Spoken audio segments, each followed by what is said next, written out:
एकनाथ महाराजांचा अभंग. या अभंगाद्वारे शांतीचे सागर एकनाथ महाराज मुमुक्ष पद पर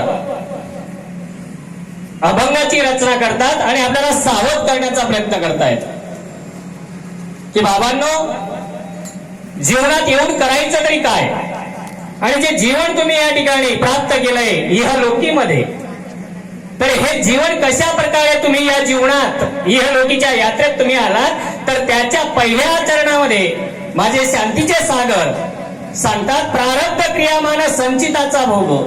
जे प्रारब्ध आहे तुमच्यामध्ये किंवा तुम्ही केलेले जे कर्म आहे त्या कर्मानुसार प्रारब्ध तयार होत आहे, आणि प्रारब्धाच्या अनुसार तुम्हाला इथं इहलोकीमध्ये मान मिळालेले क्रियामान संचिताचा भोग.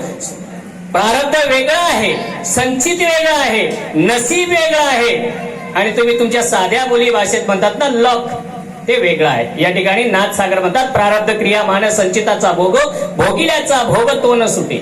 तुम्ही इहलोकीमध्ये आलात, प्रारब्धानुसार तुमचा जन्म झाला आहे, आणि तुम्हाला जे काही करायचंय त्यानुसार तुम्हाला भोग, म्हणजे तुम्हाला या ठिकाणी कार्यक्रिया मानक करण्यासाठी तशी जडणघडण होणार. त्यासाठी ज्या जैसी कल्पना तुम्ही ज्या प्रकारे कल्पना कराल तशी तुमची भावना उत्पन्न होईल.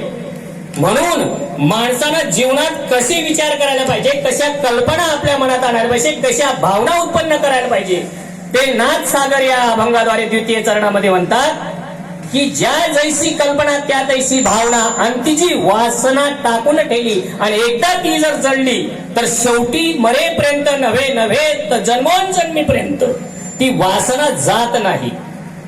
आणि शेवटच्या चरणामध्ये जर या बंधनातून मुक्त व्हायचं आहे, त्या पलीकडेही जायचंय, प्रारब्धाच्या पलीकडे, संचिताच्या पलीकडे, नशिबाच्या पलीकडे जर मोक्षाच्या द्वारी जायचं आहे तर एकच मार्ग आहे मायबाप, तो म्हणजे शेवटच्या चरणामध्ये माझे नाथसागर सांगतात, एका जनार्दनी वासना टाकुनी हरीच्या भजनी सावध होय. म्हणजे या हरीच्या भजनामध्ये जर तुम्ही एकदा रंगले, एकदा तुम्ही तल्लीन झाले, तर तुम्हाला न येणे न जाणे.